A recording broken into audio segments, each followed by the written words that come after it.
안녕하세요. 사사이 사람 사는 이야기 오늘의 사연입니다. 안녕하세요.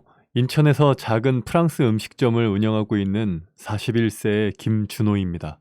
저번에 제가 소상공인들을 대표로 진행한 인터뷰가 신문에 실리면서 갑자기 의사를 그만두고 음식점을 하게 된 이유에 대해서 물어보시는 분들이 종종 계시더라고요.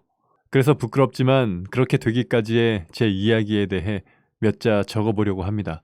저희 아버지께서는 지방의 농촌 지역에 수천 평의 땅을 물려받아 평생을 부유하게 사신 분이셨죠. 저는 그런 부유한 집안에서 늦둥이 아들로 태어났고 위로는 19살 터울이 있는 누나가 있었습니다. 아버지 세대에는 대를 잇는다는 것을 매우 중요하게 여겼고 재산 역시 아들이 물려받아 관리하는 것이 당연하게 여겨졌던 때라 저희 부모님 역시 늦게라도 아들을 보기 위해 이런저런 노력을 하다가 결국 늦둥이로 저를 낳게 된 케이스였습니다. 그래서 그런지 집안의 늦둥이이자 독자인 저에 대한 아버지의 기대감이 너무나도 컸고 무척이나 엄격하게 저를 키우셨습니다. 하루 일과는 물론 친구 관계, 심지어 진로까지도 아버지의 뜻대로 정해버리셨죠. 그랬기에 어려서부터 전 의사가 되어야만 하는 운명이었습니다. 대대로 손이 귀했던 이 집안의 유일한 아들인 저에게 아버지는 아주 어릴 때부터 귀에 못이 박히도록 넌 의사가 되어야 한다 강요하셨죠. 그래서 초등학교부터 고등학교 때까지 생활기록부에 제 장래 희망은 단 한 번도 바뀌지 않고 의사로 기록되었습니다. 다행히도 타고난 머리가 좋았던 저는 공부를 하는 것이 그다지 힘들지는 않았고 결국 아버지가 그렇게 원하시던 의대에 진학하였습니다. 의대 합격 발표가 있던 날 아버지는 온 동네 사람들을 집으로 불러 소 한 마리를 잡아 파티를 열었습니다.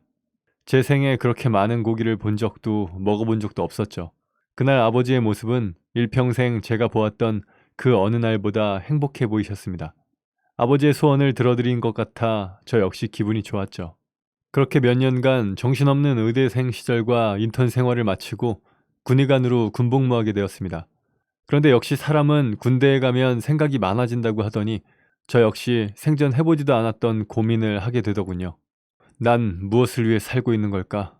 내가 원하는 삶은 무엇일까? 하는 생각 말이죠. 저도 갑자기 왜 이런 생각을 하게 되었는지는 모르겠습니다. 이런 원초적인 고민을 할 틈도 없이 아버지가 만들어둔 제 미래를 위해 바쁘게만 살아왔기 때문에 이런 고민을 하는 저 자신이 낯설고 불편하게만 느껴지더라고요. 그저 군대가 병원보다 덜 바쁘니 별 이상한 생각을 다 하는 거라며 넘겼죠. 하지만 군의관 생활을 마친 후 병원으로 복귀한 뒤에도 이에 대한 생각은 멈추지 않았습니다. 물론 복잡한 머릿속과는 다르게 제 몸은 병원에 적응하고 있었지만 말이죠. 그리고 레지던트 1년 차에 한 여자를 소개받게 되었습니다. 제 의사 타이틀 때문이었는지 상대는 꽤 좋은 조건을 갖춘 여자였죠. 저보다 6살이나 어렸고 외모도 뛰어났으며 우리나라에서 이름만 대면 다 아는 대기업을 다니고 있었습니다. 꽤 괜찮은 집안에서 여유롭게 자라나서인지 그녀는 구김살 없고 차분한 성격으로 빠르게 제 마음을 사로잡았죠. 그리고 만난 지 얼마 지나지 않아 저희는 결혼을 약속하게 되었습니다. 의사 사위를 볼 수 있다는 생각 때문이었을까요? 장모님은 적극적으로 나서서 저희의 결혼을 성사시켰고 와이프와 저는 장모님의 지휘하에 일사천리로 결혼을 진행할 수 있었습니다. 성품으로 보나 조건으로 보나 아내는 참 좋은 사람입니다. 비록 열정적으로 사랑을 해서 결혼한 것은 아니었지만 이보다 좋은 인연을 만날 수는 없을 것이라 확신할 수 있었죠. 아내는 병원 일로 바쁜 저를 이해해 주었고 제 마음을 편안하게 해주었습니다.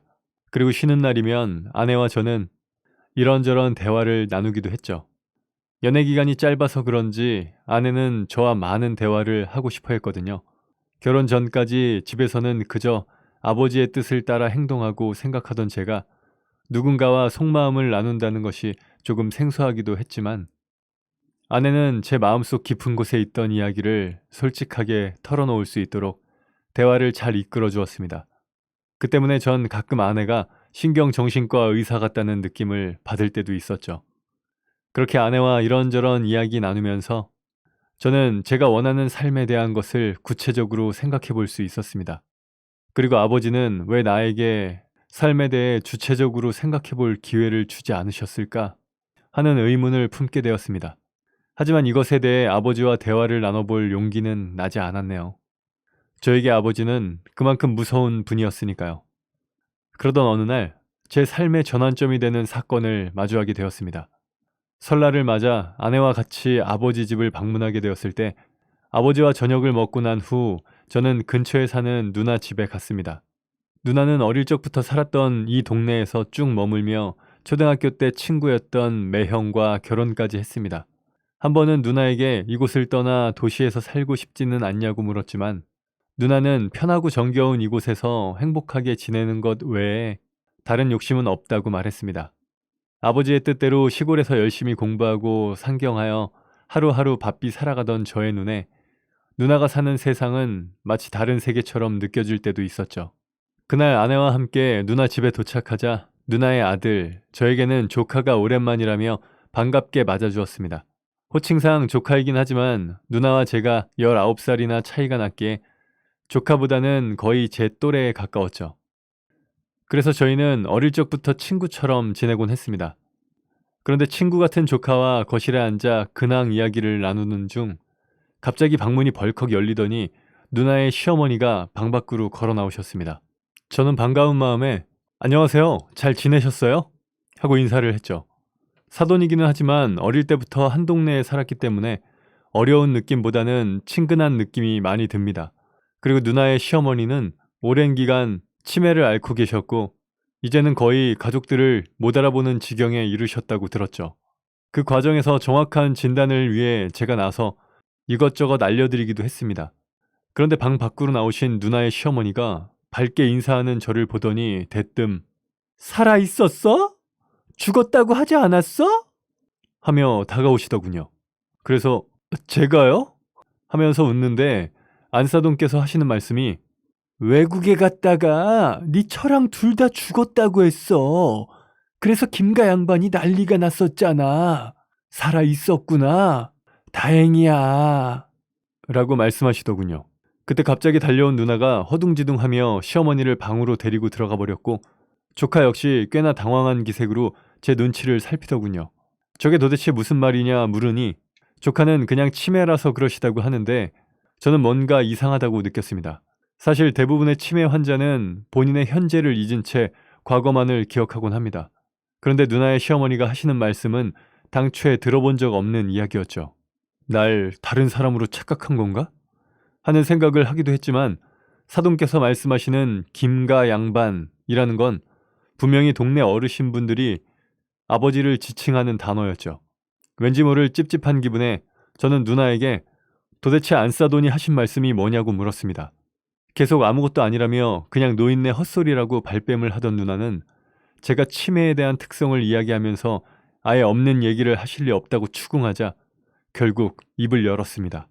사실 아버지는 네 친아버지가 아니야. 그게 무슨 소리야? 그럼 내가 엎둥이라는 거야? 아니, 그게 아니고 그날 누나에게 들은 이야기는 절 큰 충격으로 몰아넣고 말았죠. 사실 저의 아버지는 아버지가 아니라 친할아버지였다고 합니다. 의대생이었던 아버지와 어머니는 이른 결혼 후 외국으로 단기 봉사활동을 갔다가 그곳에서 교통사고로 두 분 다 돌아가셨고 두 돌이 안 된 저만 남게 되자 할아버지가 저를 할아버지의 아들로 호적에 올려 키우신 것이죠. 이날 이 순간까지 저에게는 모든 것을 비밀로 한 채로요. 사실 이곳에 오래 살았던 동네 사람들은 모두 제가 할아버지의 손자라는 것을 알고 있었지만 그 긴 시간 동안 모른 척 쉬쉬해온 것이었습니다. 마치 영화 같은 상황이었죠. 이 동네 모든 사람들이 저 하나를 30년 넘게 속여온 것입니다. 저는 이 사실을 쉽게 받아들일 수가 없었죠. 그래서 그날 밤 이 모든 상황에 대한 생각을 했습니다. 생각이 생각에 꼬리를 물고 이어져 제 의문은 할아버지에게 도달했죠. 할아버지는 왜 내게 할아버지가 아니라 아버지라고 했을까? 하는 의문이 생기고 보니 아마 아버지, 아니 할아버지에게는 아들의 존재가 꽤 중요했을 거라는 생각이 들더군요. 집안에는 아들이 있어야 한다. 그건 어느 집이나 마찬가지야. 라는 말씀을 종종 하셨던 걸 보면 말이죠. 아버지는 누나를 편애하지는 않았지만 지금 생각해보면 저와 누나를 자식으로서 지지하는 방식이 달랐습니다. 저에게는 분명히 정해진 길이 있었고 그 길을 위한 지원을 아끼지 않았습니다. 공부에 필요한 건 모두 다 해주셨죠. 비싼 입주가의 선생님을 붙여주시기도 하면서요. 반면 누나에게는 항상 생각해볼 기회를 주셨습니다.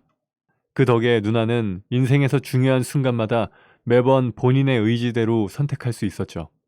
물론 누나의 모든 일생을 제 눈으로 본 건 아니지만 누나가 어릴 때 해준 이야기들을 생각해보면 알 수 있었습니다. 중학교를 졸업한 누나는 스스로 실업계 고등학교 진학을 선택했고 고등학교를 졸업할 무렵에는 굳이 적성도 맞지 않는 대학 공부를 할 필요는 없다고 생각한 누나는 아버지께 시내에 작은 뜨개 공방을 하나 차려달라고 했죠. 그리고 누나는 20대 초반에 공무원으로 일하고 있는 남성과의 선자리를 거부하고 초등학교 때 짝꿍이던 지금의 매형과 결혼을 하겠다며 대뜸 집으로 데려왔습니다. 그리고 아버지는 모든 것을 누나의 뜻대로 할 수 있게 해주셨죠. 반면 저에게는 제 인생에 대한 선택권이 전혀 없었죠. 네가 잘 되어야 한다. 넌 이 집안의 장손이야. 라는 아버지의 말씀 덕분에 저는 항상 장손에 대한 압박감을 느껴왔습니다. 이제 내가 죽어서도 조상님께 얼굴을 들 수 있겠구나.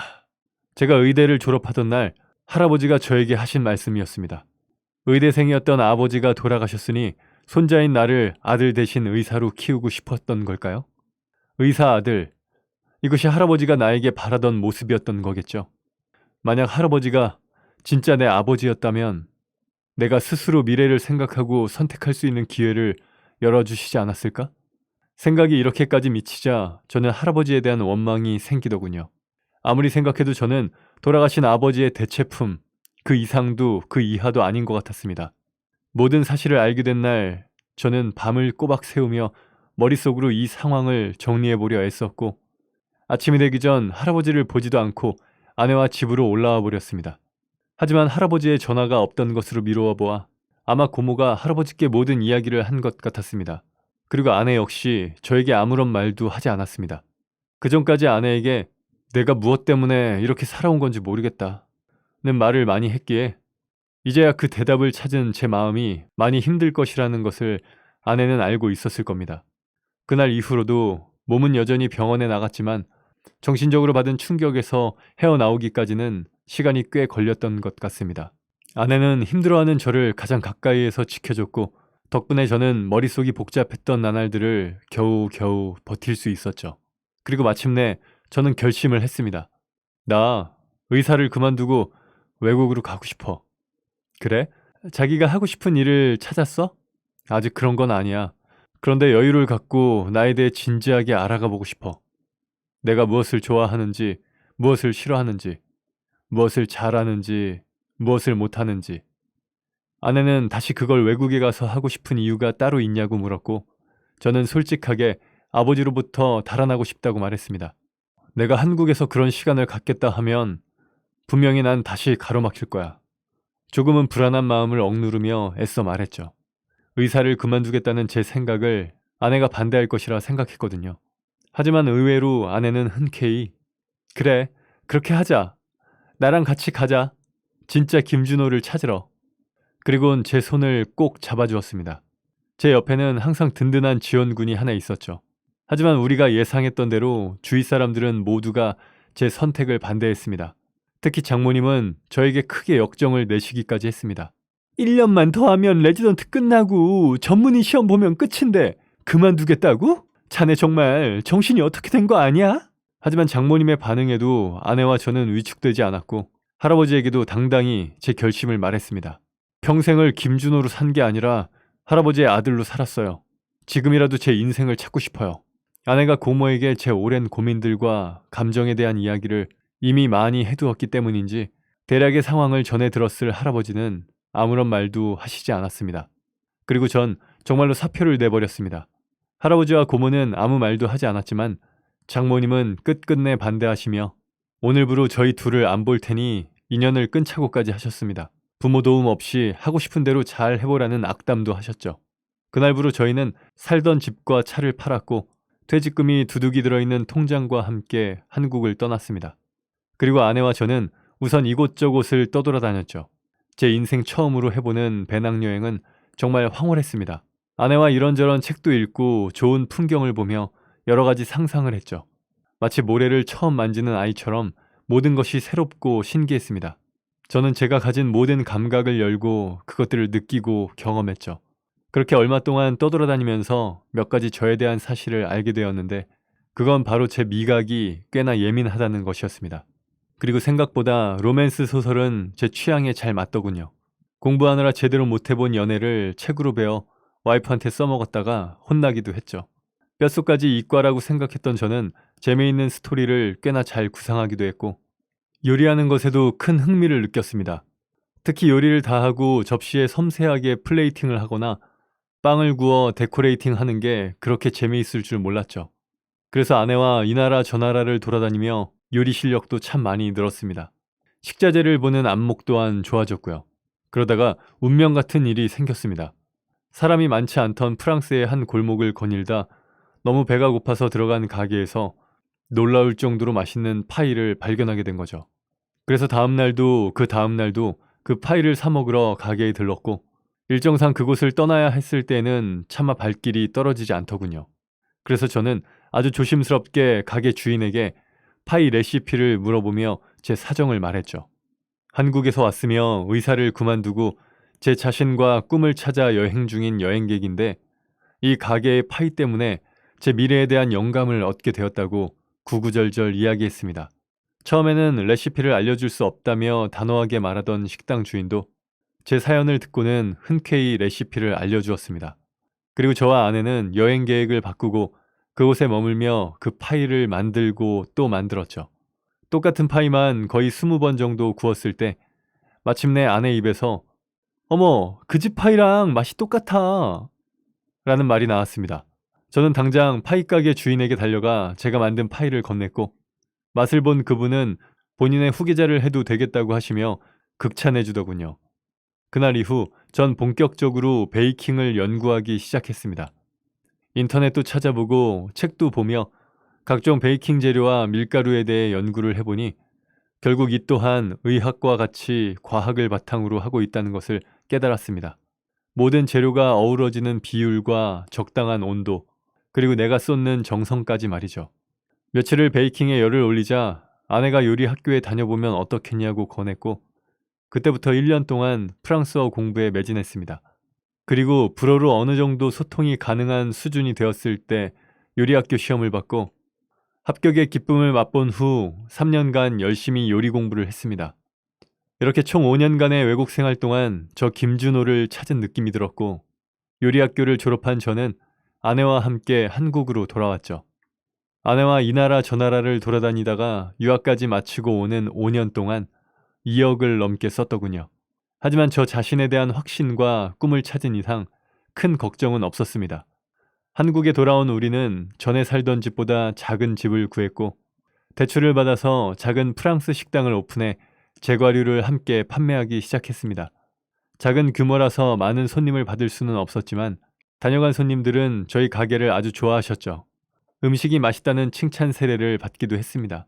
게다가 아내의 싹싹한 성격과 인테리어 센스 덕에 서비스와 분위기가 좋은 맛집으로 SNS가 소개가 되면서 입소문을 타 손님 수도 점점 늘어났습니다.